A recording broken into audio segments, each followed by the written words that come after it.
Didn't I just ask you how much we drank? That too much? But is really too much ever enough?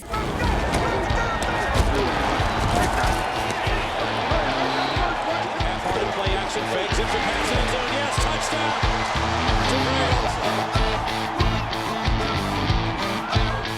Whatever. Let's fucking see if these dummies think I'm actually gonna have another winning week after. Hey! Hi, and welcome to Genos Picks, who may have been drinking all week, but after a 3-1 opening week is doing his best balancing act with a 1-3 week 2 that saw me stuck with more loser dogs than the gas chamber at the local pound. Sometimes when you drink all afternoon, you forget stuff you wrote an hour ago. It gets better. Calm down. That's an exaggeration. One of mine actually came out alive. As the Raiders put themselves to sleep in the fourth quarter and enraged their fans, giving away an easy win to the Cards in overtime. In any case, unlike those dogs, Daddy has new life heading into week 3 as he starts over at 4-4. I'm so drunk I put with these 3 picks. We still do 4, right? With these 4 picks, here we go. See, because they euthanized dogs. Had a little reptile dysfunction this weekend. I was not too done deep. All right. My first pick, the Falcons and Seahawks are a pick 'em in Seattle. Yes, I got that game wrong last week, taking the Seahawks to lose by less than 9 points. But much like myself and anyone, it was the rightest I've ever been at being wrong because I, like everyone else with an ounce of football knowledge, knew the Seahawks could keep it close because the best QB in that stadium was on the sideline in Jimmy G. But one hideous ankle injury later to Trey Lance, and the gorgeous, he is fucking so good looking, Jimmy Garoppolo is in on the game, and the blowout is on. And speaking of blowouts, the reason I like the visiting Falcons in this game is another blowout that happened a week earlier. The injury to Seattle strong safety Jamal Adams, who tore his quad tendon in week 1. It was so gruesome an injury, they said the tendon would have come completely off the bone if he didn't have an extra tendon holding it on. I wrote that joke with Garrick. I wrote that joke with your buddy Max Loads. See, these people, they would breed the strongest. You're here. You're going to put money on these. Look for the Falcons to lean on the legs of wide receiver turned running back Cordarrelle Patterson and quarterback turned running back Marcus Mariota to win this game as people still waiting for Seattle's passing game to do anything don't realize that the only Metcalf that has become more useless than DK since the loss of Russell Wilson is Laurie since the loss of Roseanne Barr. How's that for topical humor? Take the fucking Falcons. They're the dirtier birds here. My next pick, the Chiefs are laying 5 and hooked to the Colts and Indy. Wow. Wow. Either of you guys, what the fuck happened to Matty Ice? What the fuck happened to Matty Ice?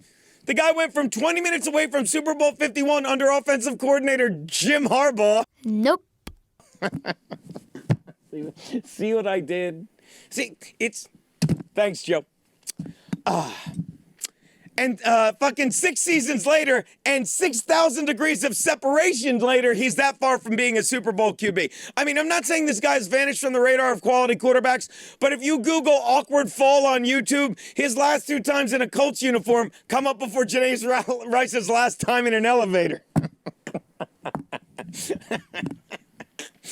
It's funny, right? I've had a couple, but it's funny. The bitch fell weird. Hey, just like Janae and Ray, the Colts and Matty are stuck with each other, and they'll try to make people believe it's working, but it fucking ain't.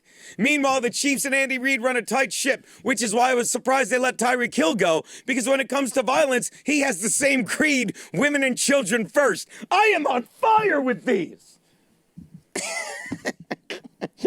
Right now, everyone's watching going, just let us laugh. We'll laugh. The Chiefs are a well-coached team, and after their dressing down of the Chargers last Thursday, told you the Chiefs would win.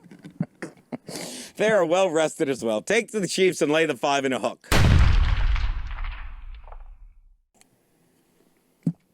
My next pick, the Niners are giving Sunday Night Football. Niners are giving 1 hook to the Broncos in Denver. Wow.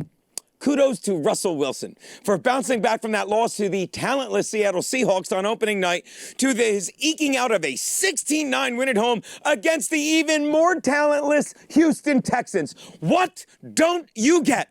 about Russell Wilson and the fact that he has lost his way. The guy has scored exactly 1 TD in each week against 2 of the worst teams in the NFL. Yet people like your boyfriend, Kevin Brennan, Colin Cowherd, are picking the Broncos to win the AFC?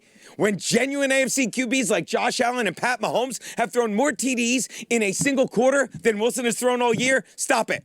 The Broncos have a QB who has about as much focus in a 60-minute game as his beloved President Biden has in a 5-minute speech, and I believe in neither of them. You know which candidate gets my vote, people? You know which one? JFG, Jimmy fucking Garoppolo, whose incentivized contract will be racking up as many numbers as he does this Sunday night as the Niners roll to an easy W. By the way, if you were wondering, it's actually JRG, Jimmy Richard Garoppolo, but ask any woman who's been with this guy. It's definitely Richard, because you would never see the word short and dick anywhere near this dreamboat. Take the Niners and lay the 1 in the hook. It's going to be a pick'em.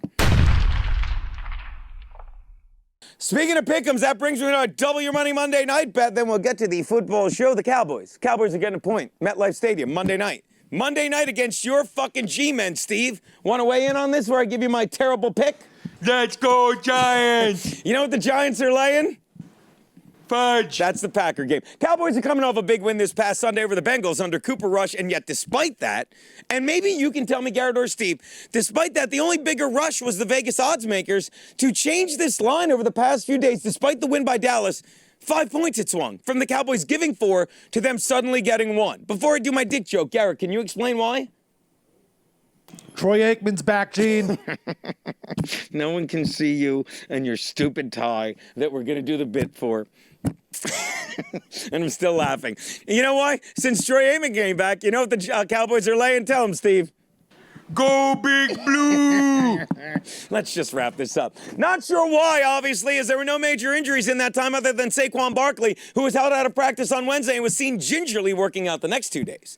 But I will tell you one ginger who practiced every fucking day this week, Cooper fucking Rush, who himself, unlike Dak, is not too comfy in his job, and he's not afraid to make a mistake. Look for Dallas to spread the field and Zeke Elliott to fucking remember how to go home and find the fucking end zone as the Cowboys cover in a meaningless game that used to mean so much more. It's another pick'em. Take Cowboys. Lay the 1 at this point. Those are Geno's picks. Let's do a football show.